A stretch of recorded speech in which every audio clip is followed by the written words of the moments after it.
ये होता है कि जब आप एक महंगे इवेंट की प्लानिंग के लिए एआई पर भरोसा करते हैं। हाल ही में हाउस ऑफ इल्यूमिनाटी तंजीम ने विली वैंका थीम इवेंट की एडवर्टाइजिंग शुरू की, जो कि देखने में एक शानदार इवेंट लग रहा था। उन्होंने वादा किया था यहाँ एक जादुई गार्डन, एक चॉकलेट फाउंटेन और टॉय लाइट टनल जैसे दिलकश नजारे होंगे। इसकी एडवर्टाइजिंग इतनी शानदार थी कि लोगों ने बगैर सोचे $45 की टिकट पहले ही बुक कर ली, क्योंकि ये 10 घंटे की बेहतरीन मोमेंट देने का वादा कर रहे थे। लेकिन जब इवेंट का दिन आया तो हकीकत बिल्कुल मुख्तलिफ थी। जिस जादुई दुनिया का वादा किया गया था उसकी जगह सिर्फ एक पुराने टूटे फूटे गोदाम में प्लास्टिक की छोटी सी कैंडी कैंस थी और चंद किराए के घटिया टॉयज रखे गए थे। और सबसे बड़ी तफरीह बच्चों के उछलने वाला वो बाउंस कास्टल था।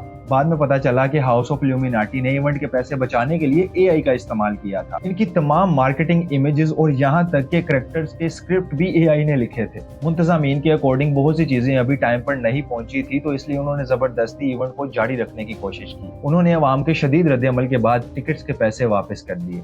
इसलिए एआई ध्यान से इस्तेमाल करें।